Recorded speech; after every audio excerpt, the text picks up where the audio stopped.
إن الحمد لله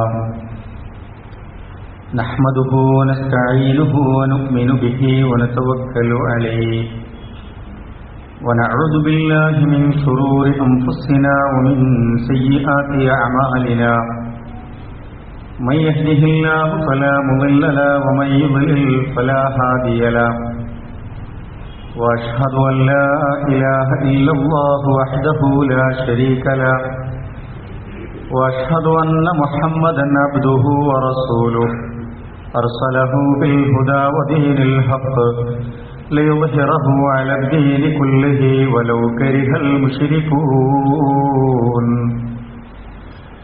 اللهم صل على محمد وعلى آل محمد كما صليت على إبراهيم وعلى آل إبراهيم وبارك على محمد وعلى آل محمد كما باركت على إبراهيم وعلى آل إبراهيم إنك حميد مجيد أما بعد فإن خير الحديث كتاب الله وخير الهدي هدي محمد صلى الله عليه وسلم وشر الأمور محدثاتها وكل محدثة بدعة وكل بدعة ضلالة وكل ضلالة في النار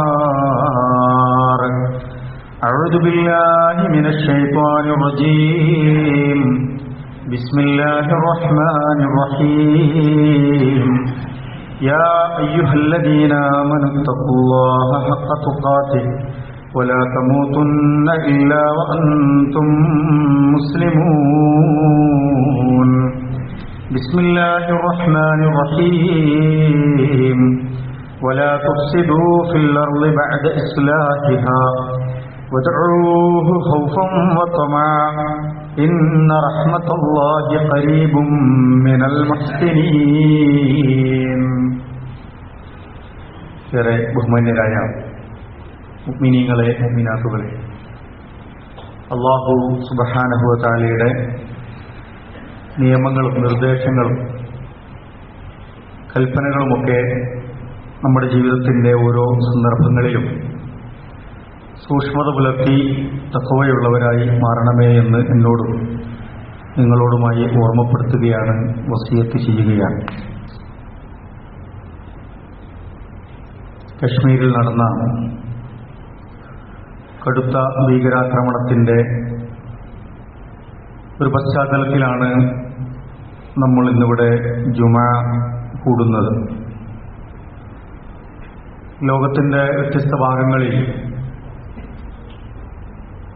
പേരുള്ളതോ പേരില്ലാത്തതോ ആയ ഏതെങ്കിലും വിഭാഗങ്ങൾ ഇത്തരം ആക്രമണങ്ങൾ അഴിച്ചുവിടുമ്പോൾ മൊത്തത്തിൽ രാജ്യത്തെ തന്നെ ജനങ്ങളാണ് പ്രയാസങ്ങളിലും പ്രതിസന്ധികളിലുമാകുന്നത്. കണ്ണും കാതുമില്ലാത്ത, തീരെ ഹൃദയ നൈർമല്യമില്ലാത്ത ആക്രമണങ്ങളാണ് ഇത്തരക്കാർ അഴിച്ചുവിടുന്നത്. ഇത്തരം സംഭവങ്ങൾ ഉണ്ടാകുമ്പോൾ എല്ലാവരും അപലപിക്കും. അപലപിച്ചവരൊക്കെ പിരിഞ്ഞുപോയാലും സംഭവിക്കുന്ന പ്രദേശങ്ങളിൽ വല്ലാത്ത ഭീകരാവസ്ഥയും നിസ്സഹായാവസ്ഥകളും നിലനിൽക്കുമെന്നത് ഒരു സത്യമാണ്. മതേതര വിഭാഗങ്ങളൊക്കെ ഇത്തരം അക്രമങ്ങളെ തള്ളിപ്പറയുന്നത് എന്തുകൊണ്ടാണ്? ആരും അനുകൂലിക്കാത്ത, ആരും പ്രോത്സാഹിപ്പിക്കാത്ത കൊലപാതകങ്ങളാണ്, മനുഷ്യരാണ് കൊല്ലപ്പെടുന്നത് എന്നതുകൊണ്ടാണ്. മനുഷ്യർ കൊല്ലപ്പെടുമ്പോൾ അല്പമൊക്കെ മനസാക്ഷിയുള്ള ആർക്കാണ് വേദനിക്കാതിരിക്കുക? ദീൻ പഠിപ്പിച്ചു, മനുഷ്യർ കൊല്ലപ്പെടുന്നത്, മനുഷ്യരെ കൊല്ലുന്നത് മഹാപാപമാണ് എന്നാണ് ഇസ്ലാം ദീൻ പഠിപ്പിക്കുന്നത്. മതപരമായി ഇസ്ലാമായാലും മറ്റ് ഇതര മതങ്ങളായാലുമൊക്കെ ഒരു മനുഷ്യനെ കൊല്ലുക എന്നത് ഒരു നിലക്കും പ്രോത്സാഹിപ്പിക്കുന്നതല്ല. ഇത്തരം പ്രവർത്തനങ്ങൾ വളരെ നീചവും നികൃഷ്ടവുമാണ് എന്ന് നമ്മളൊക്കെ മനസ്സിലാക്കേണ്ടതുണ്ട്. കുറ്റവാളികളെ ഭരണകൂടം പിടികൂടുകയും അർഹമായ ശിക്ഷ നൽകണമെന്നാണ് ഈ രാജ്യത്തെ ഓരോ ജനങ്ങളും ആഗ്രഹിക്കുന്നത്. മരിച്ചവരുടെ വേദനയോടൊപ്പം നമ്മൾ ഉണ്ടാവുക എന്നത് പ്രധാനമാണ്. രാജ്യത്തിന്റെ ഈ വികാരത്തിൽ നമ്മൾ പങ്കുകൊള്ളുക എന്നതും പ്രധാനമാണ്. കുറ്റവാളികൾ ശിക്ഷിക്കപ്പെടുകയും മരണപ്പെട്ടവർക്ക് നീതി ഉറപ്പാക്കുകയും ചെയ്യുക എന്നതുമൊക്കെ പ്രധാനപ്പെട്ടതാണ്. മനുഷ്യർ കൊല ചെയ്യപ്പെടുമ്പോൾ ഇസ്ലാമിന്റെ കൊലയുമായി ബന്ധപ്പെട്ട കാഴ്ചപ്പാടെന്താണ്? മുസ്ലിം പേരുള്ളവരും മുസ്ലിം ആളുകളുമൊക്കെ ഇതിന്റെ പശ്ചാത്തലത്തിൽ നിറയുമ്പോൾ ഇസ്ലാം തന്നെ വിചാരണക്കെടുക്കപ്പെടുന്ന സന്ദർഭങ്ങൾ നാട്ടിൽ സംജാതമാകുന്നുണ്ട്. യഥാർത്ഥത്തിലുള്ള ഇത്തരത്തിലുള്ള ആക്രമണങ്ങളുടെ പല നിഗൂഢതകളും പിൽക്കാലത്താണ് പിന്നീട് ചുരുളഴിഞ്ഞ് വരാറുള്ളത്. അതുകൊണ്ട് ആരാണ് എന്താണ് എന്നൊക്കെ നമുക്കൊരു നിഗമനത്തിലെത്താൻ പറ്റിയ സന്ദർഭമല്ല. മുസ്ലിങ്ങളെ സംബന്ധിച്ചിടത്തോളം കൊലപാതകത്തെ അങ്ങേയറ്റം വെറുക്കപ്പെട്ട ഒരു തിന്മയായാണ് കാണുന്നത്. ഖുർആൻ സൂറത്ത് മാഇദയിലെ 32-ാമത്തെ ആയത്തിലൂടെ പഠിപ്പിക്കുന്നുണ്ട്, മൻ ഖതല നഫ്സൻ ബിഗൈരി നഫ്സിൻ ഔ ഫസാദിൻ ഫിൽ അർളി ഫകഅന്നമാ ഖതല അന്നാസ ജമീഅ. ഒരാൾ അകാരണമായി അന്യായമായി ഒരു മനുഷ്യനെ കൊല്ലുക, ഒരു നാട്ടിൽ കുഴപ്പമുണ്ടാക്കുക എന്നൊക്കെ പറയുന്നത് എന്താണ്? അങ്ങനെ ചെയ്താൽ ഫകഅന്നമാ ഖതല അന്നാസ ജമീഅൻ, അവൻ മുഴുവൻ മനുഷ്യരെയും കൊന്നതിന് പകരമാണ് എന്നാണ്. മുഴുവൻ കൊന്ന മനുഷ്യരെയും കൊന്നതിന്റെ പാപം അയാൾ ഏറ്റെടുക്കേണ്ടി വരും എന്ന നിലക്കാണ് ഒരു മനുഷ്യനെ കൊന്നതിന്റെ ഉദാഹരണമായി ഖുർആൻ എടുത്തു പറയുന്നത്. വമൻ അഹ്യാഹാ ഫകഅന്നമാ അഹ്യന്നാസ ജമീഅ. ഒരു മനുഷ്യനെ ജീവിക്കാനുള്ള അവസരം ഉണ്ടാക്കി കൊടുത്താൽ, അവനെ ജീവിക്കാനുള്ള സാഹചര്യം ഒരുക്കി കൊടുത്താൽ, ഒരു ജീവനെ നമ്മൾ വെറുതെ വിട്ടാൽ മുഴുവൻ മനുഷ്യരെയും വെറുതെ വിടുന്നത് പോലെയാണ് എന്ന്, ജീവിക്കാൻ അനുവദിക്കുന്നത് പോലെയാണ് എന്നാണ് ഖുർആനിന്റെ കാഴ്ചപ്പാട്. ആർക്കാണ് ഒരു മനുഷ്യനെ കൊല്ലാനുള്ള അധികാരം? അതൊരു മനുഷ്യനെ കൊന്നവനെ ആ ഭരണകൂടത്തിന് അയാൾ കുറ്റവാളിയാണ് എന്ന് ബോധ്യപ്പെട്ടാൽ കൊല്ലാനുള്ള അധികാരമുണ്ട്. മറ്റൊരാൾക്കും അധികാരമില്ല എന്നതാണ് ഇസ്ലാമിന്റെ കാഴ്ചപ്പാട്. രാജ്യത്തിന്റെയും കാഴ്ചപ്പാട് അങ്ങനെയൊക്കെ തന്നെയാണ്. കൊലപാതകം മഹാപാപങ്ങളിൽപ്പെട്ടതാണ് എന്ന് ദീൻ പഠിപ്പിക്കുന്നു. കൊല ചെയ്തവർക്കെതിരെ ഭരണകൂടത്തിനല്ലാതെ നിയമം കയ്യിലെടുക്കാൻ പാടില്ല എന്ന് ദീൻ പഠിപ്പിക്കുന്നു. മറ്റൊന്നു നോക്കൂ, ഖുർആൻ കൃത്യമായി പഠിപ്പിച്ചു, ദീർഘകാലം ഏതെങ്കിലും ഒരു കാര്യത്തിന്റെ പേരിൽ പക വെച്ചു പുലർത്തുന്ന ആളുകളുണ്ടാവും, വിദ്വേഷം വെച്ചു പുലർത്തുന്ന ആളുകളുണ്ടാവും, അകൽച്ച കാണിക്കുന്ന ആളുകളുണ്ടാവും. അതെങ്ങനെ വെച്ചുകൊണ്ടിരിക്കുകയും പകയും വിദ്വേഷമൊക്കെ വെച്ചുകൊണ്ടിരിക്കുക, ഒരു പ്രത്യേകമായ കാരണത്താൽ അങ്ങനെ സംഭവിക്കാം. അങ്ങനെ പക വെച്ചുകൊണ്ടിരിക്കുന്ന ആളുകൾ, അതിങ്ങനെ മനസ്സിലിട്ട് താലോലിച്ച് വളർത്തിക്കൊണ്ടിരിക്കുന്ന ആളുകൾ, അതിനാവശ്യമായ കാര്യങ്ങൾ പരിസരങ്ങൾ ഒരുക്കുന്ന ആളുകൾ, അതിന്റെ പേരിൽ അന്യായം ചെയ്യുന്ന മനുഷ്യർ, ഖുർആൻ ഇതിനെ പാടെ വിരോധിക്കുന്നതായി നമുക്ക് കാണാൻ കഴിയും. ഖുർആൻ പറയുന്നുണ്ട്, വലാ യജ്രിമന്നകും ശനആനു ഖൗമിൻ അലാ അല്ലാ തഅദിലു ഇഅദിലു ഹുവ അഖറബു ലിത്തഖ്വ എന്ന് ഓർമ്മിപ്പിക്കുന്നു. ഏതെങ്കിലും ഒരു വിഭാഗത്തോട് ഒരു വിഷയത്തിൽ നിങ്ങൾ പ്രത്യേകമായി പക വെച്ച് പുലർത്തരുത് എന്നാണ്, വിദ്വേഷം വെച്ച് പുലർത്താൻ പാടില്ല എന്നാണ്, അതിനെ വളർത്തിക്കൊണ്ടുവരാനുള്ള സാഹചര്യങ്ങൾ ഉണ്ടാക്കരുത് എന്നാണ് ഖുർആൻ പഠിപ്പിക്കുന്നത്. തഅദിലു, നിങ്ങൾ നീതി പാലിക്കുന്നില്ലേ? തഅദിലു, നിങ്ങൾ നീതി കാണിക്കണം. ഹുവ അഖറബു ലിത്തഖ്വ, അതാണ് നിങ്ങളുടെ തഖ്വയോട് ഏറ്റവും അടുത്തത്. തഖ്വ എന്ന് പറഞ്ഞാൽ എന്താണ്? അല്ലാഹുവിനെ ഭയപ്പെട്ടും സൂക്ഷ്മത പാലിച്ചും ജീവിക്കുക എന്നുള്ളതാണ്. അങ്ങനെ ജീവിക്കുക എന്നുള്ളതിനോട് ഏറ്റവും അടുത്തത് എന്താണ്? നീതി കാണിക്കുക എന്നതാണ്. അല്ലാതെ പകയും വിദ്വേഷവും വെച്ച് ഒളിഞ്ഞിരുന്ന് ആക്രമിച്ച് മറ്റുള്ളവനെ ഭീതിപ്പെടുത്തി ബേജാറാക്കി ജീവിക്കുക എന്നത് ദീനിന്റെ നിലപാടല്ല എന്ന് ഇസ്ലാം പഠിപ്പിക്കുകയാണ്. നോക്കൂ, മാത്രമല്ല അക്രമങ്ങളോട്, സ്വസ്ഥത നഷ്ടപ്പെടുത്തുന്നതിനോട് ശാന്തമായി നിലനിൽക്കുന്ന ഒരു നാട് അല്ലെങ്കിൽ ഒരു സ്ഥലം, ഒരു സംവിധാനം, ഒരു പരിസ്ഥിതി അല്ലെങ്കിൽ നമ്മുടെ ഒരു ബന്ധങ്ങൾ, ഇസ്ലാമിന്റെ കാഴ്ചപ്പാടെന്താണ്? അവിടുത്തെ സ്വസ്ഥതയാണ്. നമ്മുടെ കുടുംബ ബന്ധം സ്വസ്ഥമായി പോകുന്നു, നമ്മുടെ നാടും പരിസ്ഥിതിയും ചുറ്റുപാടുമൊക്കെ സ്വസ്ഥമായി പോകുന്നു. നമ്മുടെ ഒരു സംഘടന, അങ്ങനെയുള്ള സംഗതികളൊക്കെ സ്വസ്ഥമായി പോകുന്നു. അങ്ങനെ ശാന്തമായി നിലനിന്നു പോകുന്ന ഒരിടത്ത് ഇസ്ലാം എന്താണ് പഠിപ്പിക്കുന്നത്? അവിടെ കുഴപ്പങ്ങൾ ഉണ്ടാക്കരുത് എന്നാണ്. വലാ തുഫ്സിദൂ ഫിൽ അർളി ബഅദ ഇസ്ലാഹിഹാ എന്ന് ഖുർആൻ പഠിപ്പിക്കുന്നുണ്ട്. ഒരു ഇസ്ലാഹ് നടന്ന സ്ഥലം, ഒരു നന്മ പുലർന്ന് മുന്നോട്ട് പോകുന്ന ഒരു നാട്, ഒരു കാര്യങ്ങളൊക്കെ ഒരു ഓർഡറിലായി, ഒരു വ്യവസ്ഥിതിയോടുകൂടി വ്യവസ്ഥമായി പോകുന്ന ഒരു ഘട്ടം, ഒരു ചുറ്റുപാടുള്ള സ്ഥലങ്ങളിൽ നമ്മൾ പോയിട്ട് പുതിയൊരു കുഴപ്പമുണ്ടാക്കാൻ പാടില്ല എന്നാണ് ഇസ്ലാം കൃത്യമായി പഠിപ്പിക്കുന്നത്. ശേഷം അള്ളാഹുവിനോട് പ്രാർത്ഥിക്കുക എന്നാണ്. നിങ്ങൾ അള്ളാഹുവിനോട് പ്രാർത്ഥിക്കണം. ഖൗഫൻ വതമഅൻ, അങ്ങേയറ്റത്തെ ഭയത്തോടും വിനയത്തോടും കൂടി നിങ്ങൾ അള്ളാഹുവിനോട് പ്രാർത്ഥിച്ചുകൊണ്ടേയിരിക്കുക. ഇന്ന റഹ്മത്തുല്ലാഹി ഖരീബും മിനൽ മുഹ്സിനീൻ, അള്ളാഹു സുഹൃതം ചെയ്യുന്നവരോട് ഏറ്റവും അടുത്ത് നിൽക്കുന്നു, അള്ളാഹുവിന്റെ കാരുണ്യം അടുത്തെത്തി നിൽക്കുന്നു എന്ന് ഖുർആൻ നമ്മളോട് പഠിപ്പിക്കുന്നുണ്ട്. പ്രിയപ്പെട്ടവരെ, അതുകൊണ്ട് ഒരു നേരായ ചൊവ്വായ കാര്യങ്ങൾ നടക്കുന്ന സ്ഥലങ്ങളിൽ, നിർഭയമായി ജീവിക്കാൻ പറ്റുന്ന ഇടങ്ങളിൽ, ആളുകൾ സ്വസ്ഥതയും സമാധാനത്തോടുകൂടി ജീവിക്കുന്ന സാഹചര്യങ്ങളിൽ അവിടെ ഒരു കുഴപ്പമുണ്ടാക്കരുത് എന്ന് പ്രിയപ്പെട്ടവരെ നമ്മളോട് ദീൻ പഠിപ്പിക്കുന്നുണ്ട്. റസൂൽ സല്ലല്ലാഹു അലൈഹി വസല്ലം പഠിപ്പിക്കുന്നു ആരാണ് ഭാഗ്യവാനെന്ന്, ആരാണ് ദുനിയാവ് മുഴുവൻ ലഭിച്ചവനെന്ന് റസൂൽ പഠിപ്പിച്ചു. മൻ അസ്ബഹ മിൻകും ആമിനൻ ഫീ സിർബിഹി, ഒരാള് രാത്രി കിടന്നുറങ്ങിയതാണ്, നേരം വെളുക്കുമ്പോൾ അയാൾ ഉണർന്നെണീക്കുന്നത് സമാധാനത്തോടു കൂടിയാണ് അയാൾ എണീക്കുന്നത് എങ്കിൽ അയാൾ ഭാഗ്യവാനാണ് എന്ന് റസൂലുള്ളാഹി സ്വല്ലല്ലാഹു അലൈഹി വസല്ലം പഠിപ്പിക്കുകയാണ്.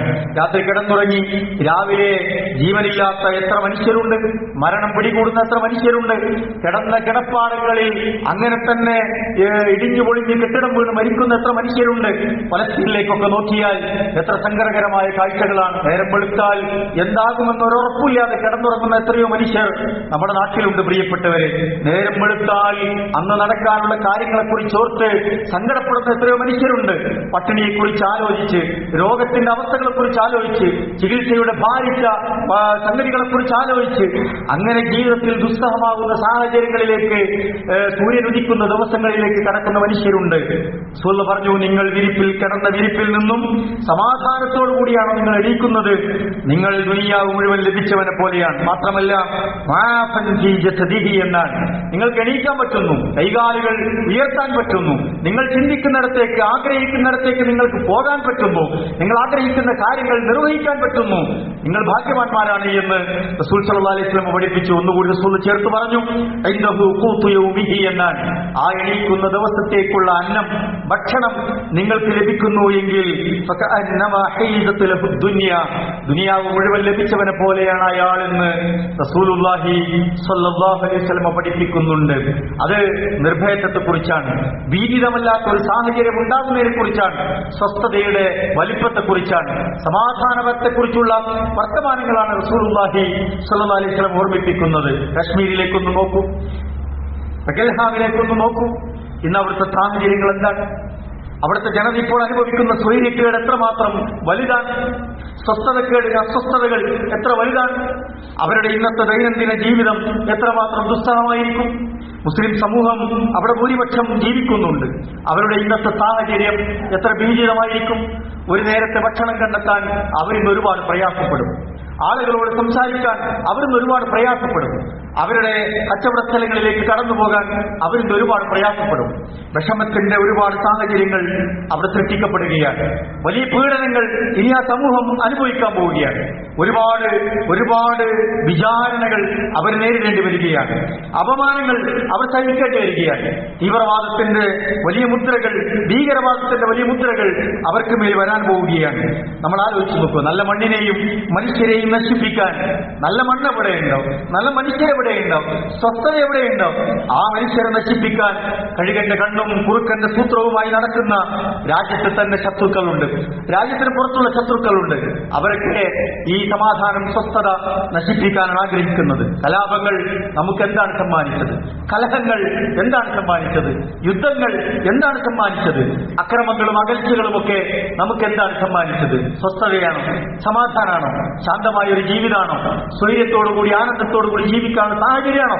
ഇതൊന്നും സൃഷ്ടിക്കപ്പെടുന്നില്ല എന്ന് നമ്മൾ മനസ്സിലാക്കേണ്ടതുണ്ട്. ചെറിയ പ്രശ്നങ്ങൾ മുതൽ വലിയ അന്താരാഷ്ട്ര പ്രശ്നങ്ങൾ വരെ സമാധാനക്കേടാണ് നൽകുന്നത് എന്ന് നമ്മൾ തിരിച്ചറിയുക. നമ്മളിൽ നമ്മളിൽ അസമാധാനം വന്നാൽ, കുടുംബത്തിൽ ഒരു സ്വൈര്യക്കേട് വന്നാൽ, മഹലിൽ ഒരു സമാധാനക്കേട് വന്നാൽ, നാട്ടിൽ ഒരു സ്വസ്ഥതക്കേട് വന്നാൽ, അതുപോലെ തന്നെ രാജ്യത്ത് ഒരു പ്രശ്നം വന്നാൽ, പ്രിയപ്പെട്ടവരെ, അക്രമം വന്നാൽ, പ്രയാസങ്ങൾ ഉണ്ടായാൽ, ക്രമം തെറ്റിയാൽ, ഈ സാഹചര്യങ്ങൾ മാറിയാൽ ഒരിക്കലും നമുക്ക് സമാധാനത്തോടുകൂടി ജീവിക്കാൻ കഴിയില്ല എന്ന് പ്രിയപ്പെട്ടവരെ നമ്മൾ മനസ്സിലാക്കണം.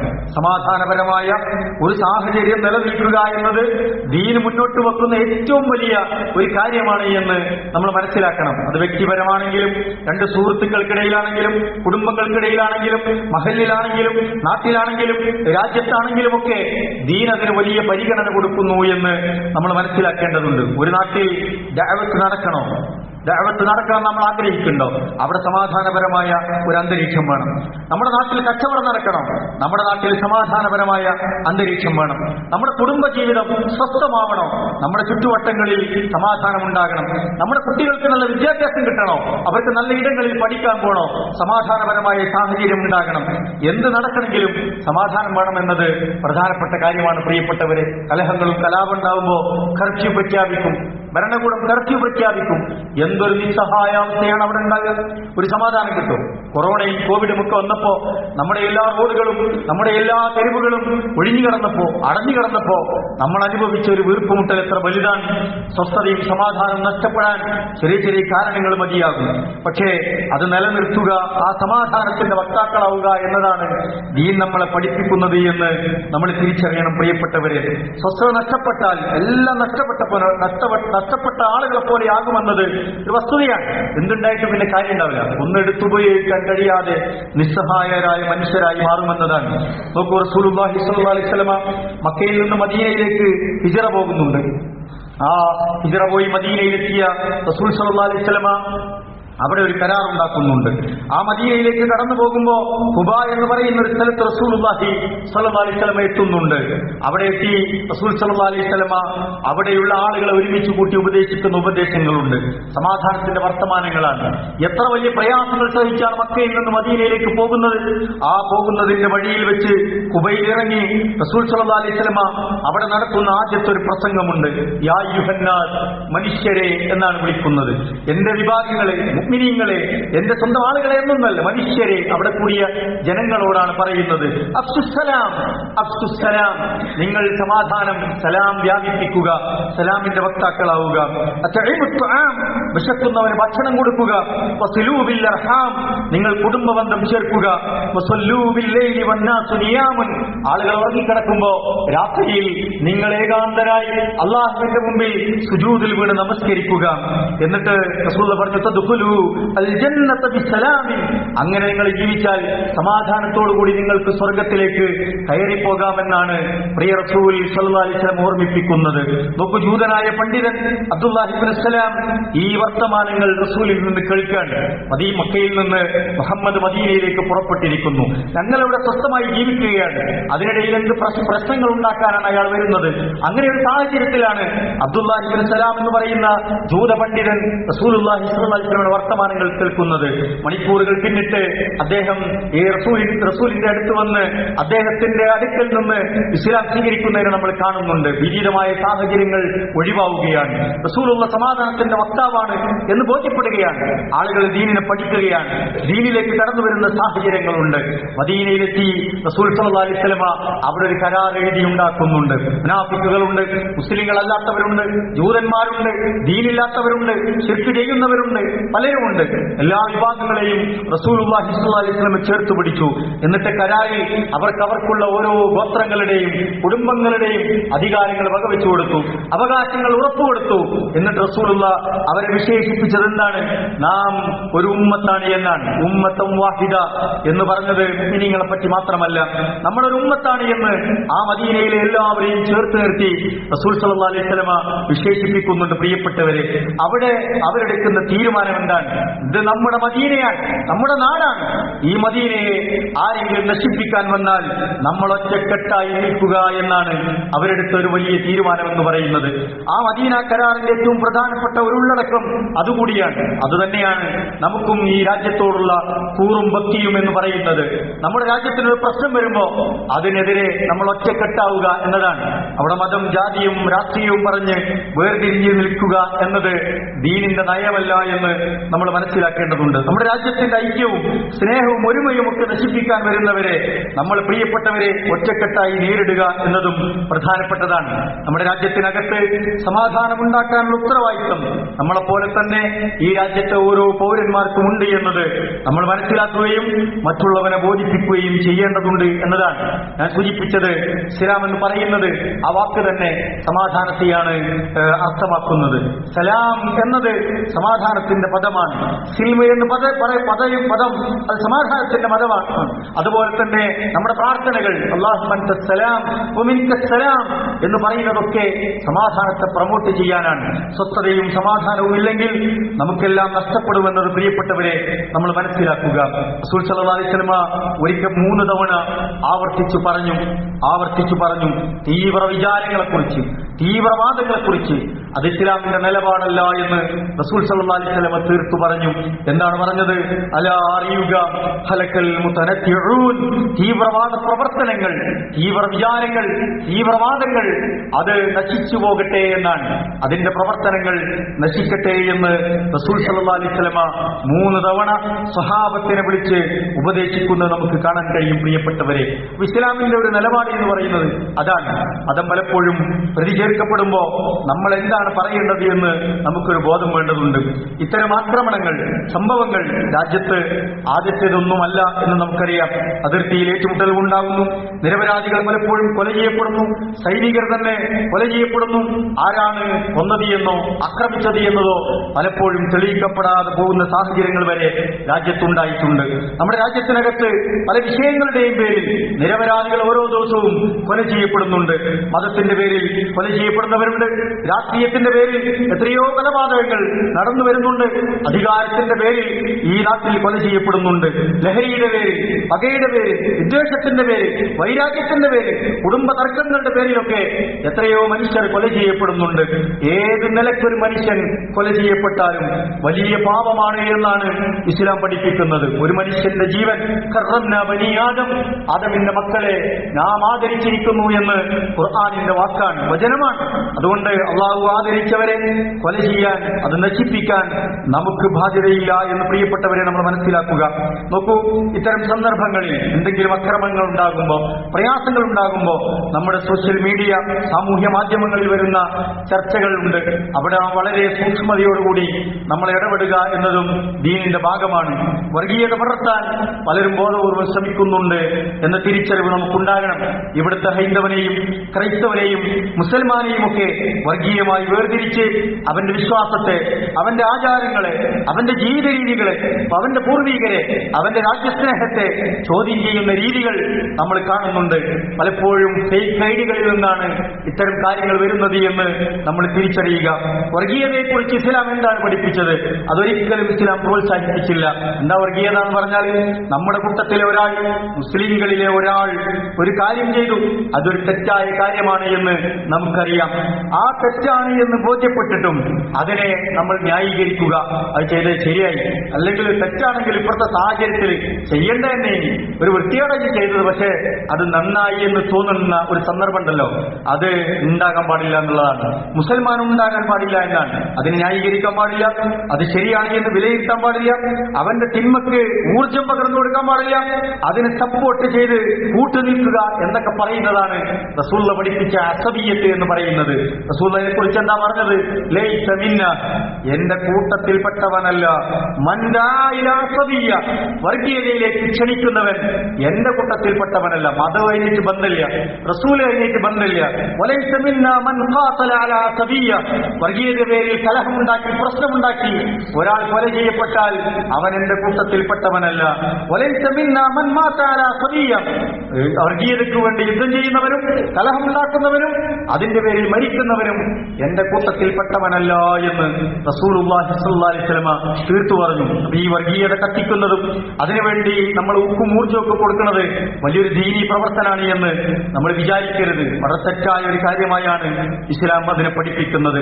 കശ്മീരിലെ ഈ സംഭവത്തിലൂടെ പലരും വരുത്തി തീർക്കാൻ ശ്രമിക്കുന്ന ഒരു കാര്യമെന്ന് പറയുന്നത് മതത്തെക്കുറിച്ചാണ്.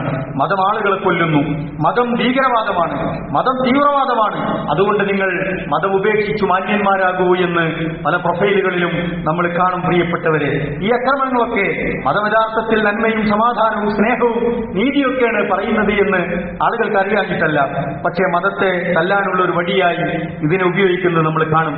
ഏറ്റവും കൂടുതൽ യുദ്ധം നടന്നത് മതങ്ങൾ തമ്മിലാണോ? നമ്മൾ പഠിച്ചാൽ മതി. ഏറ്റവും കൂടുതൽ കൊലപാതകങ്ങൾ ഉണ്ടായത് മതത്തിന്റെ പേരിലാണോ? നമ്മൾ പഠിച്ചാൽ മതി. ഇതൊന്നും മതത്തിന്റെ പേരിലല്ല എന്ന് ചരിത്രം പഠിച്ചാൽ നമുക്ക് മനസ്സിലാകും. മതമില്ല എന്ന് പറഞ്ഞവരാണ് ലോകത്ത് ഏറ്റവും കൂടുതൽ പ്രശ്നങ്ങൾ സൃഷ്ടിച്ചത്, ആളുകളെ കൊന്നത്, യുദ്ധം നടത്തിയത്, ഈ ലോകത്ത് വലിയ അസമാധാനങ്ങൾ സൃഷ്ടിച്ചത് എന്ന് ചരിത്രം പഠിച്ചാൽ നമുക്ക് മനസ്സിലാകും. ഏറ്റവും കൂടുതൽ ഹിംസാത്മകമായ പ്രവർത്തനങ്ങൾ നടത്തിയത് ആരാണ്? മതമില്ലെന്ന് പറഞ്ഞവരാണ്, മതം നിഷേധിച്ചവരാണ്, മതത്തെ ഉപേക്ഷിക്കുമെന്ന് പറഞ്ഞവരാണ്. മാവോ സെത്തുങ്ങിനെ പോലുള്ള ആളുകൾ എത്രയാണ് കോടിക്കണക്കിന് മനുഷ്യരെയാണ് കൊന്നൊടുക്കിയത്. മതത്തിന്റെ വക്താവായിരുന്നില്ല. ലെനിനും സ്റ്റാലിനും ഒക്കെ എത്ര കോടിക്കണക്കിന് ബില്യൺ കണക്കിന് മനുഷ്യരെയാണ് കൊന്നൊടുക്കിയത്. പ്രിയപ്പെട്ടവരെ, മതത്തിന്റെ വക്താക്കളായിരുന്നില്ല. ദേശങ്ങളുടെ പേരിൽ, രാജ്യങ്ങളുടെ പേരിൽ നടന്ന ലോകമഹായുദ്ധങ്ങൾ, ഒന്നും രണ്ടുമൊക്കെ ലോകമഹായുദ്ധങ്ങൾ മതത്തിന്റെ പേരിലായിരുന്നില്ല. ബില്യൺ കണക്കിന് മനുഷ്യരാണ്, മില്യൺ കണക്കിന് മനുഷ്യരാണ് കൊല ചെയ്യപ്പെട്ടത്. ഒന്നും മതത്തിന്റെ വക്താക്കളായിരുന്നില്ല. പുതിയ കാലത്ത് സാമ്രാജ്യത്തിന്റെ പേരിൽ, ആയുധ വിൽപ്പനയുടെ പേരിൽ നടക്കുന്ന പുതിയ കാലത്ത് യുദ്ധങ്ങളൊക്കെ മതത്തിന്റെ പേരിലല്ല എന്ന് നമ്മൾ മനസ്സിലാക്കുക. അൽബേനിയ മതമില്ലാത്തവരുടെ രാജ്യമായി പ്രഖ്യാപിക്കപ്പെട്ടതിന് ശേഷം അവിടെ നടന്ന കലാപങ്ങൾ, അവിടെ നടന്ന കൊലകൾ കണ്ണും കൈയും കരളുമില്ലാത്തതായിരുന്നു എന്ന് നമുക്ക് മനസ്സിലാക്കാൻ കഴിയും. മതത്തിന്റെ പേരിൽ അല്ല ലോകത്ത് ഏറ്റവും കൂടുതൽ കലഹങ്ങളും കലാപങ്ങളും യുദ്ധങ്ങളും രക്തച്ചൊരിച്ചിലുകളും ഉണ്ടായത് എന്ന് നമ്മൾ മനസ്സിലാക്കേണ്ടതുണ്ട്. മതത്തെ ചീത്ത പറയുമ്പോൾ അങ്ങനെ ആയിപ്പോയി, സംഭവിച്ചു പോയി എന്ന് നമ്മൾ വിചാരിക്കേണ്ടതില്ല. ഇത്തരം പ്രൊഫൈലുകളിൽ നമ്മൾ ഇടപെടുമ്പോൾ ഒരു ബോധം ഉണ്ടാകാൻ വേണ്ടി സൂചിപ്പിച്ചു എന്ന് മാത്രം. നമ്മൾ പ്രിയപ്പെട്ടവരെ നന്മക്ക് കൂട്ടുനിൽക്കുക, തിന്മകളെ നമ്മൾ വെറുക്കുക, ഇസ്ലാമിന്റെ ദീനി കാഴ്ചപ്പാടുകൾ നമ്മൾ മുറുകെ പിടിക്കുക. അള്ളാഹുവിന്റെ സഹായത്തിനു വേണ്ടി വിനയത്തോടും ഭക്തിയോടും കൂടി നമ്മൾ നിരന്തരമായി പ്രാർത്ഥിച്ചുകൊണ്ടിരിക്കുക. അള്ളാഹു നമ്മയൊക്കെ അനുഗ്രഹിക്കുമാറാവട്ടെ.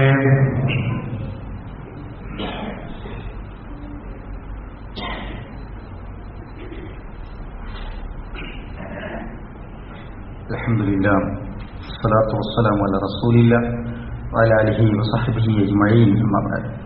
അല്ലാഹുവിനെ സൂക്ഷിച്ച് ജീവിക്കണേ എന്ന് ഒരിക്കൽ കൂടി ഓർമ്മപ്പെടുത്തുകയാണ്, വസിയത്ത് ചെയ്യുകയാണ്. രാജ്യത്തും ലോകത്തുമൊക്കെ പലവിധത്തിലുള്ള പ്രയാസങ്ങളും പ്രശ്നങ്ങൾ ദുനിയാവ് എന്ന നിലക്കൊക്കെ സംഭവിച്ചുകൊണ്ടേയിരിക്കും.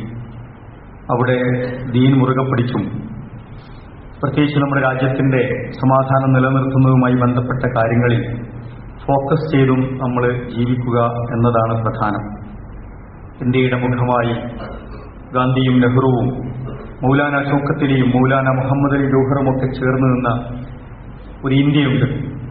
അങ്ങനെയാണ് ഇന്ത്യ രൂപപ്പെട്ടത്.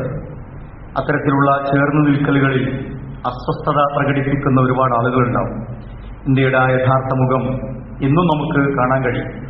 കശ്മീരിൽ എൻ ചന്ദ്രശേഖർ എന്ന് പറയുന്ന മലയാളിയായ ഒരു സഹോദരൻ കൊല്ലപ്പെട്ടു. അവരുടെ മകൾ ആരതി എന്ന് പറയുന്നവർ, അവർ കശ്മീരി മുസ്ലിങ്ങളുടെ അടുക്കൽ നിന്ന് അനുഭവിച്ച സമാധാനത്തിന്റെ സംസാരങ്ങൾ, അവരുടെ ഇടപെടലുകൾ, അവിടെ മുസാഫിറും സമീറും എന്റെ രണ്ട് സഹോദരങ്ങളാണ് എന്നും അള്ളാഹു അവരെ രക്ഷിക്കട്ടെ എന്ന് പറയുന്ന ആരതി എന്ന് പറയുന്ന ഒരു സഹോദരിയുടെ സംസാരം നമ്മൾ ചാനലുകളിലൂടെ ഒക്കെ കേട്ടിട്ടുണ്ടാവും. അത് ഇന്ത്യയുടെ ഒരു മുഖമാണ്. അതാണ് യഥാർത്ഥത്തിൽ ഇന്ത്യയുടെ മുഖമെന്ന് നമ്മൾ മനസ്സിലാക്കുക. നിരപരാധികളായ മനുഷ്യരെ കൊല്ലുന്ന സന്ദർഭത്തിൽ ആ ഭീകരവാദിയുടെ തോക്ക് തട്ടിമാറ്റി അതിലിടപെട്ട് അതിനെതിരെ പോരാടിയ വെടിയേറ്റ് മരിച്ച സയ്യിദ് ആദിൽ ഹുസൈൻ ഷാ എന്ന് പറയുന്ന ഒരു സഹോദരന്റെ വാർത്ത നമ്മൾ കേട്ടു അല്ലെ? അതൊക്കെ ഇന്ത്യയുടെ മുഖമാണ്. ജീവിക്കുന്ന മുസൽമാന്റെയും ജീവിക്കുന്ന ഹൈന്ദവ സഹോദരങ്ങളുടെയൊക്കെ മുഖമാണ്. അതാണ് ഇന്ത്യയുടെ മുഖമെന്ന് പറയുന്നത്. അത് വികൃതമാക്കാൻ ആര് ശ്രമിക്കുമ്പോഴും അവിടെ നമ്മൾ ജാഗ്രത പാലിക്കണം എന്നതാണ് ഓർമ്മപ്പെടുത്താനുള്ളത്.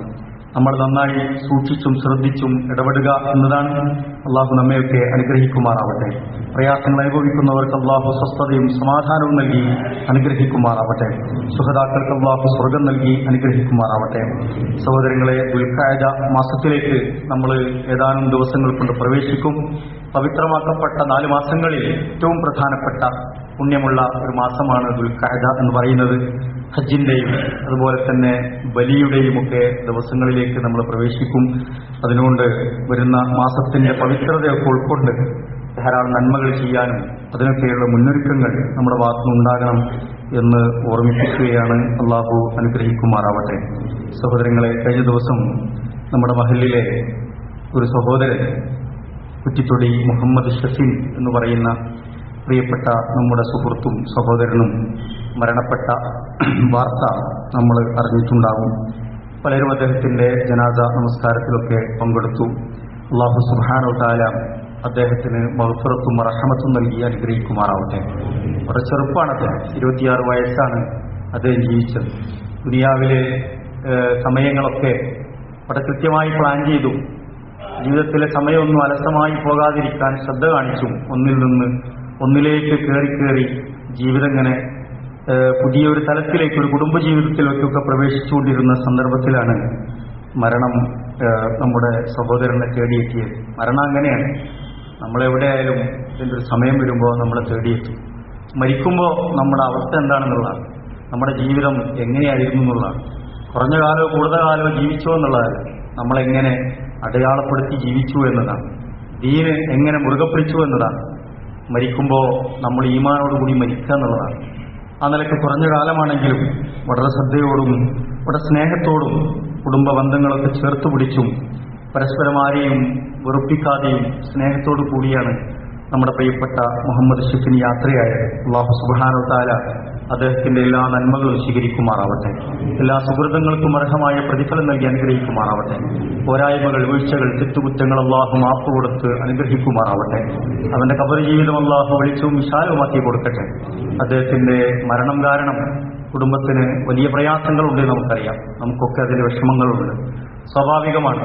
ആ വിഷമങ്ങൾ സഹിക്കുന്നവർക്ക് വലിയ പ്രതിഫലം, പ്രത്യേകിച്ച് മക്കളുടെ മരണത്തിൽ ക്ഷമാവലംബിക്കുന്ന മാതാപിതാക്കൾക്ക് വലിയ പ്രതിഫലമുണ്ട് എന്ന് റസൂൽ സല്ലല്ലാഹു അലൈഹി വസല്ലം ഓർമ്മിപ്പിക്കുന്നുണ്ട്. അല്ലാഹു സുബ്ഹാനഹു വ തആല ആ നിലക്കുള്ള ഒമ്പിച്ച പ്രതിഫലം അവരുടെ കുടുംബാംഗങ്ങൾക്ക് നൽകി അനുഗ്രഹിക്കുമാറാവട്ടെ. അവരുടെ പത്നി, അതുപോലെ തന്നെ മാതാപിതാക്കൾ, ബന്ധുക്കൾ, അവർക്കൊക്കെ അല്ലാഹു ക്ഷമയും സഹനവും ഈമാനും പ്രദാനം ചെയ്ത് അനുഗ്രഹിക്കുമാറാവട്ടെ. നമ്മളെയും അവനെയും നമ്മളെ കുടുംബാംഗങ്ങളോട് ഒന്നിച്ചു ചേർത്ത് അല്ലാഹു സുബ്ഹാനഹു വ തആല അവന്റെ ജന്നാത്തുൽ ഫിർദൗസിൽ ഒരുമിച്ച് കൂട്ടി അനുഗ്രഹിക്കുമാറാവട്ടെ.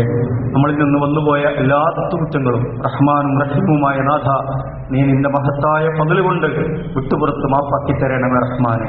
എല്ലാവിധ ഫിത്നകളിൽ നിന്നും ഫസാദുകളിൽ നിന്നും ഞങ്ങളെയും ഞങ്ങളുടെ കുടുംബാംഗങ്ങളെയും ഞങ്ങളുടെ ദീനിനെയും ഞങ്ങളുടെ ഉമ്മത്തിനെയും ഞങ്ങളുടെ നാടിനെയും ഈ രാജ്യത്തെയും ഒക്കെ നീ കാത്തു രക്ഷിക്കണമേ റഹ്മാനെ.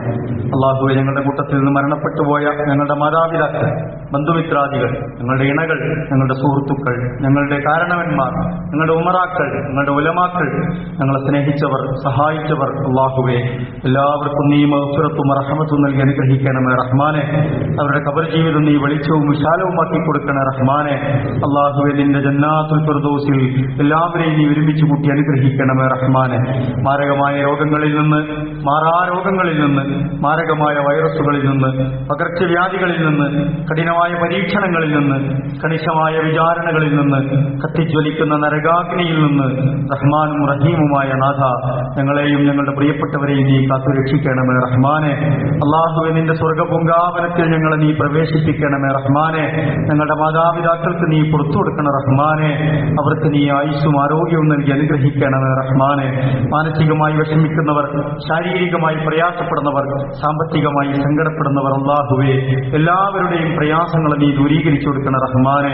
ഞങ്ങളുടെ പഠനത്തിൽ, ഞങ്ങളുടെ പരീക്ഷകളിൽ, ഞങ്ങളുടെ ജോലികളിൽ, ഞങ്ങളുടെ കുടുംബജീവിതത്തിൽ, ഞങ്ങളുടെ കച്ചവടത്തിൽ, ഞങ്ങളുടെ യാത്രകളിൽ റഹ്മാനായ നാഥ നീ ഖൈറും ബർക്കത്തും നൽകി അനുഗ്രഹിക്കണമേ റഹ്മാനെ.